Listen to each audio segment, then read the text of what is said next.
a member of Scott Peterson's original defense team. Lara Yeretsian joins us from LA tonight. Great to have you on tonight. Lara, let me ask you, guilt not overturned, death penalty overturned. Who won today? Who won?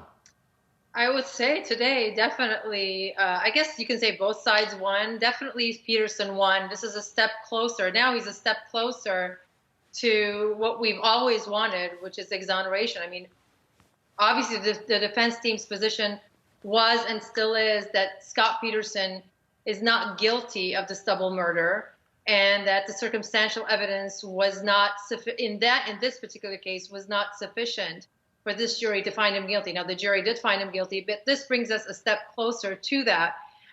The Supreme Court today, we had the decision that at least the death penalty has been overturned. That's a huge win for Scott Peterson. Now the fight is going to be to hopefully try and overturn the guilty verdict. All right, let's get to that guilty verdict, because there was one huge circumstance, and this is the one that I have never heard a reasonable explanation for. You know, a reasonable explanation for reasonable doubt. He said he was at San Francisco Bay. That was his alibi when Laci was just missing, right?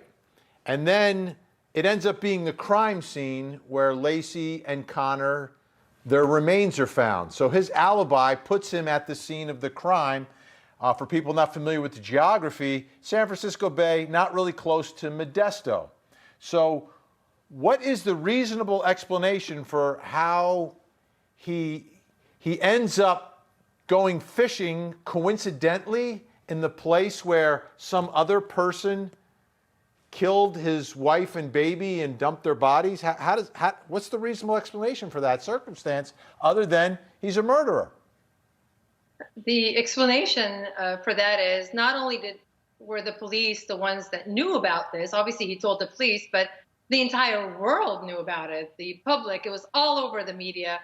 Anyone who was the true perpetrator would have been stupid not to have dumped the bodies exactly where the husband, who was the prime suspect at the time, was. And the bodies were not found for another over 4 months. I believe they were found in mid-April.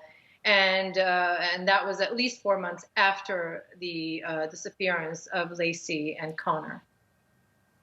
So my follow-up question is, why would anyone want to frame a manure salesman from Modesto for double murder?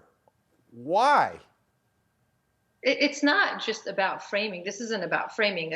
A murder had happened, and the prime suspect was the husband. Everybody was pretty much glued to TV following this case. And again, the prime suspect from day one had been the husband, Scott Peterson. And what better way to keep people and the police away from the true perpetrators but to just dump the bodies exactly where the husband had said he had been that day. It was basically ended up being one of the most important evidence in the case, other than, of course, there were a couple other things as well. But that happened to be the worst thing ever, because as soon as the bodies were found, Scott Peterson was arrested. So the person, if there's some other killer out there, that killer killed her and the baby and then held on to the body for a while? Where'd they keep her?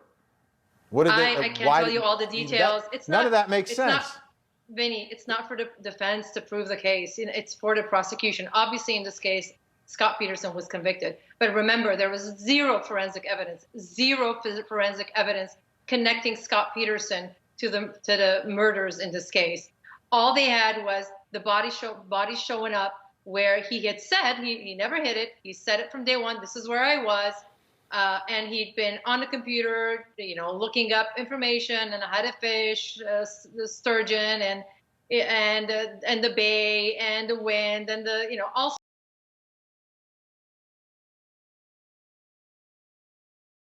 sorts of information that he'd been looking into, which just shows that he was just a regular guy who just bought a boat and was interested in fishing.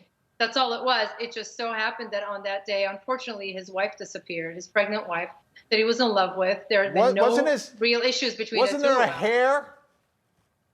Wasn't one of A Laci's hair found in his boat? She's his wife. Of course, her hair is going to be all over. Is that the most that the prosecution had? Yes, just one hair that seemed they could connect to Sharon, her mother, and on that basis they could argue that it was Laci's hair. But Laci had been to his warehouse. The boat was in his warehouse. She's his wife.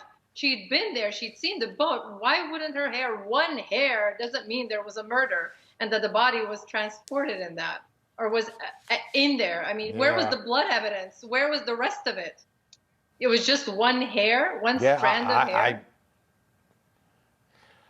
I don't know why he just kept don't his buy boat it. a secret from his father-in-law. Why did he keep the boat a secret from his father-in-law, who's a fisherman? Why didn't anyone know about this secret boat?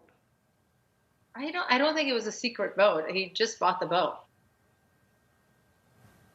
Oh, all right. Well, I'm We're not going to convinced disagree on yet, this one, but Vinny. You and I are going to disagree on this one for many years. We will. We'll see how it all turns out. I know they still have a habeas appeal that's out there, so we'll see if anything happens to that. Of course, Court TV will be covering it, and you'll be on that night too. Make sure that you're on that night as well. Hoping it's going to be overturned. We're waiting for that conviction to be overturned. An innocent man doesn't belong in jail. This was a verdict that was very visceral and was not necessarily based on the evidence. And all these years, it's been over really 15 unlucky. years, it hasn't changed. Really unlucky with that Amber Fry stuff. He was. Well, if why we convict did he tell every Amber he man wasn't married? If we convict every man who lies and is cheating to his wife, then we would have a lot of men and women convicted today of all sorts of crimes. Well, we don't convict them for lying, but all right, they're cheating, lying, and then someone murders their spouse, right? Yeah, there's more to it. It's not just cheating that makes you a murderer. All right, you're cheating, so now you have a reason. You're about to have a baby you really don't want to have. That's not true, though. There was no evidence that he didn't want it. Christmas Eve morning, and you're going fishing 2.5 hours away in San Francisco Bay, in that little dinghy in San Francisco Bay. You pass 7 other bodies of water that have fish in them, and you leave your pregnant wife barefoot at home? I don't understand if she had not disappeared, no one would be making these arguments. The only reason we're making these arguments is that at some point, the Modesto Police Department decided he's the one, we're going to focus on him, and every little thing that he did was being looked at under a microscope, and everything they could think of, even a smile suddenly turned, oh my God, he's a vicious killer. That's not enough to convict a man. He was convicted in this case. I understand that. But it doesn't mean that he was guilty of it. And hopefully the day will come when this verdict is going to be overturned. Today was a huge win for Scott Peterson, and I'm waiting for the second win. All right. And I'm waiting for the fireworks to start going off by the Eiffel Tower. People who watch the trial, they'll understand that one. All right. Stay where you are, Lara. We've got a lot more to do tonight. We'll bring in the rest of the think tank. And talk about the next live trial you're going to see here on Court TV. What? A live trial? That's right, in Wisconsin.